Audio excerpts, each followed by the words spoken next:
फिर दिन हुआ,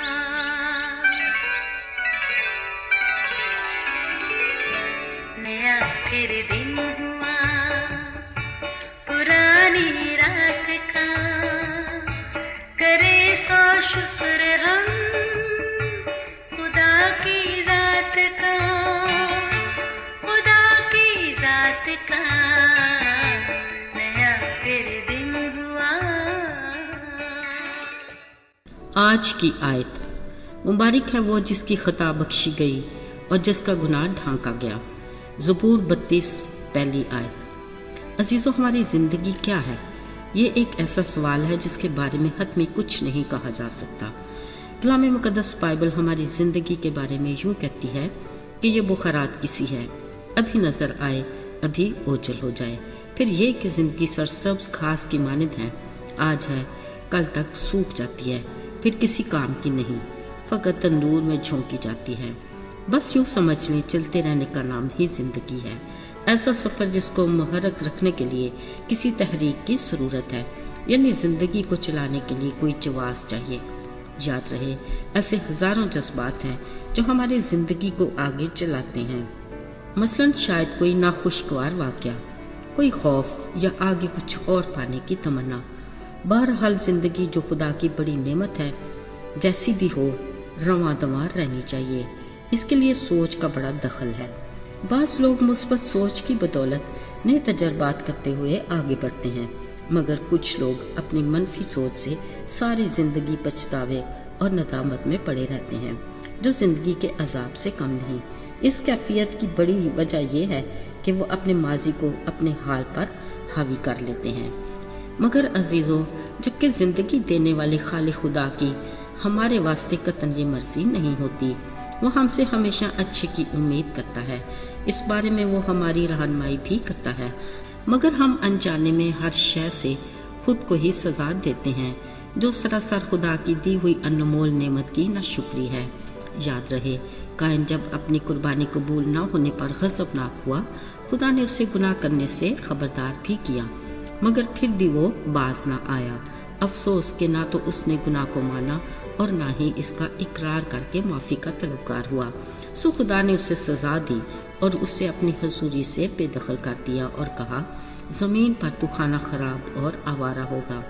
अजीज़ों, आज भी हम ऐसे बहुत से हैं जो ना अपने गुनाह को मानते और ना ही उसका इकरार करके माफ़ी के तलबगार होते हैं, जबकि हम अपने गुनाहों को छुपाते रहते हैं। ऐसों के लिए खुदा का कलाम अटल है, जो अपने गुनाह को छुपाता है वो कभी कामयाब नहीं होगा। यही वजह है कि इस तरह के लोग ज़िंदगी भर बेमकसद और आवारा रहते हैं।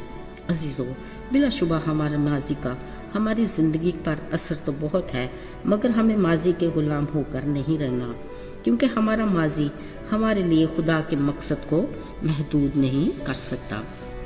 अजीज़ों, याद रहे, मूसा भी एक मिस्री का कातिल था और इसी दर्द से वो मुल्क मिस्र से भागा था, मगर खुदा ने उसे हुरब के पहाड़ पर जलती झाड़ी की तरफ मुतवज्जे करके अपने प्लान से आगाह किया और उसे उसी मुल्क में दोबारा भेजा। ज़रा सोचिए, अगर वो खुदा के हुक्म के मुताबिक ना जाता तो यकीनन वो मध्यान ही में जैसी तैसी ज़िंदगी गुजार देता, मगर वो वहाँ गया जहाँ उसके माजी की बुरी याद और परेशान कुन वाक़या वाबस्ता था। इसलिए खुदा ने उसे कौम इसराइल का बड़ा मिसाली लीडर बनाया, जो इसराइली तारीख का नाकाबिल फरामोश किरदार है। यूं ही जदाउन नामी एक शख्स को ज़बरदस्त सूरमा कहकर मुखातब किया। जिस हाल में खुदा उससे अपने फरिश्ते के ज़रिए नज़र आया, वो बुज़दिलों की तरह अपने दुश्मनों से छुप छुपा कर अपने गेहूं को साफ करके छुपाने के चक्कर में था। जब खुदा ने उस पर अपने मंसूबे को जाहिर किया, अगरचे उसने कई बार खुदा को आजमाया कि वो उसके साथ है भी कि नहीं, आखिरकार उसने खुद को खुदा की मर्जी के ताबे किया। फिर खुदा ने भरपूर तरीके से उसे उसके दुश्मनों के खिलाफ इस्तेमाल किया और वो हकीकत में ज़बरदस्त सूरमा की तरह कौम इसराइल को उनके दुश्मनों की गुलामी से छुड़ाने में कामयाब हुआ। गौरतलब बात यह है कि अगर वो खुद को खुदा की मर्जी के ताबे ना करता तो अपने दुश्मनों से डरते बुज़दिलों की तरह ज़िंदगी गुजार देता, मगर उसकी ज़िंदगी का मुहर्रक खुदा की वो कुव्वत थी जिसने उसे आगे बढ़ने की तहरीक दी।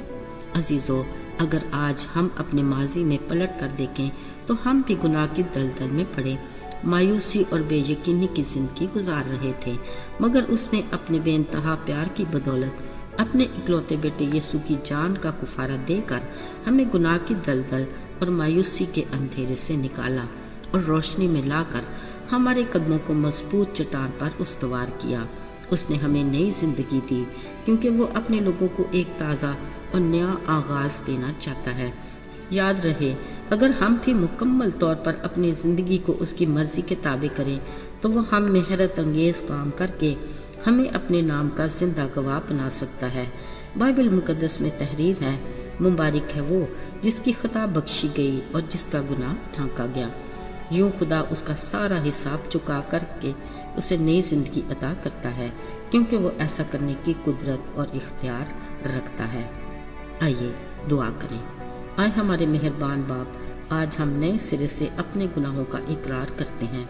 जानते हैं कि तू हमारे गुनाहों को माफ़ करने और हमें सारी नाराज़गी से पाक करने में सच्चा और आदिल है। हमें अपने में मजबूती अता कर। यीशु के जलाली और कादर नाम में मांगते हैं, आमीन।